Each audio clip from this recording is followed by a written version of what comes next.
මේ ඉන්නේ තේරුද? ඒ වචනේ සින්දුවකට දාලා කියන්න ඕනේ. සර් දෙන වචනේ ප්‍රසව සහ නාරි. අයබෝන් අපි උඩුබද්දා ප්‍රාදේශීය සෙල්ලම් කාර්යාලයේ සොරස එක්ක ඉසිර ටීම් එක ඇවිල්ලා ඉන්නවා. දැන් අද මේ ඉන්නේ පශු වෛද්‍ය කසුන්. දැන් මහත් වෙලා මේ දවස්වල ඍෂිවරු කියලා කියන්නේ මම දන්න විදිහට ආධ්‍යාත්මික මිනිස්සු කොටසක්. ඉතින් ඍෂිවරුන්ට පුළුවන් අනිත් අයගේ මනස සුවපත් කරන්න ඒ වගේ දේවල් ඔස්සේ. ඉතින් ඉසිවර අපිත් ඒ වගේ කණ්ඩායමක්. දැන් ප්‍රෝග්‍රෑම් එක පටන් ගන්න ළඟයි. අපේ ඉසිර ටීම් එකේ ඉන්නේ එක එක ක්ෂේත්‍රයන් වල ඉන්න ලංකාවේ කලාවට ආදරේ මිනිස්සු ගොඩක්. හරිද? ඊගාවට දැන් කට්ටියට එක එක්කෙනාට මට මයික් එකක් නැහැ. එහෙම හිතන් දෙපා. ඉතින් අපේ වෘත්තීමය ජීවිතයට අමතරව රටට සමාජයට අපෙනුත් වැඩක් වෙන්න ඕන නිසා මේ වගේ දෙයක් අපි කරනවා.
ඉතින් ඉසිවර අපි ඉදිරිපත් කරන මේ වැඩසටහන් මොනවද කියලා බලන්න ඕන නම් බලන්න එන්නම වෙනවා.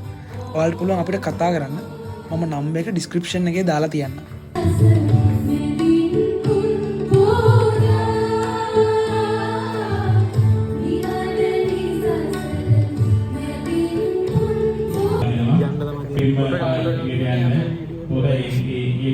මොකද එළිය හම්බුනේ කියලා එහෙම එකක් ආවොත් මම උත්තර දෙන්නේ නේද?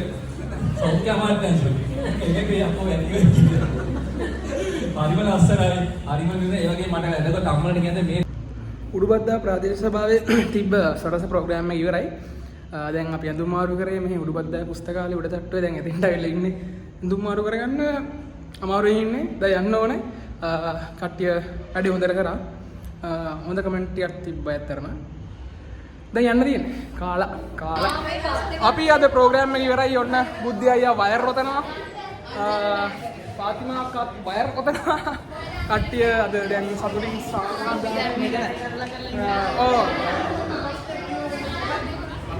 ඔන්න පාතිමාකට හායි කියන්න ඕන.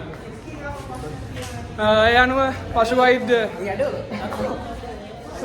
අපේ අංජන සහෝදරයා පොඩ කරගෙන මේ අපේ ඉඟුල් නාංගි ඉඟුල් තුනක් ගෙනල්ලා දැන් හැමෝටම ඉඟුල් දෙනවා කියලා කියවනවාද? හිතවතුනි මේ තියෙන දේශානික ඉඟුල්. දේශාන ඉස්මායිල් මේ දේශානික ඉඟුල්. වැඩේ කියන්නේ අර මම කන පැණි පොල් එක මම කන්නේ තියෙන ඒනොට කමු කමන්නේ. මම කන්නේ බෑ අනිත් විදියට. අර පැණි පොල් විදිහක් දෙකක් තියෙන හදන්නේ. මොකද ඔන්නේ? පින්වතුනි මේ ඉන්නේ ශාලනී. එතකොට මේ ඉන්නේ තේනුජ. මොකෙද්ද බං ඒ? ආ දෙන්නවා. නැට්ටුවේ. දුණ්ඩකින්ද? ළමයි ශාලනීගේ කෑම එකක් තියෙනවා. ශාලනීගේ කෑම එක. මේ ශාලනී නෙමෙයි. මේ ශාලනී නෙමෙයි. කොහොමද ශාලනී? ශාලනී කෑමයක් කියලා පෙන්නන්නේ. උඹ හැම එකම කොහෙන් හරිලා මෙහෙක් කරනවා. මේ ඉන්නේ ශාලනීගේ ડોක්ටර්. යනවා. මං කලින් යනවා. ඇයි? මට මතන් බබෙක් හම්බෙන්න දෙනවා දැන්. අර බඩු මල්ල. පාටි. මොකද මේ දැක්කනේ අන්තිමට ඔක්කොම උගල ප්‍රොමෝට් දෙන්න මුදලම විතරක් කියලා දැක්කනේ.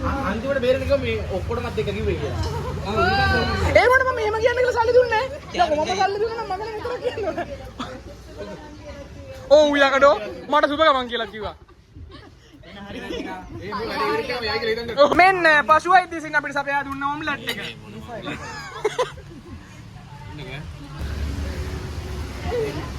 සර් දැන් මෙහෙමයි හරි සර්. අපි වචනයක් දෙනවා. හිතපන්. වචනයක් දෙනවා. ඒ වචනේ සින්දුවකට දාලා කියන්න ඕනේ. සර්ට දෙන වචනේ ප්‍රසව සහ නාරි. දැන් ඒ වගේ වචන හැමෝටම හම්බුණා. 10 රණන් කරන්න කලින් කියන්න ඕනේ. 1යි 2 3 ප්‍රසව 3 ඒක නම් ලේසි 4 5 6 මොකක් ප්‍රසව හද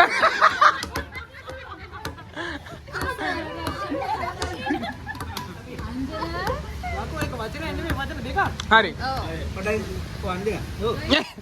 මේ ඈ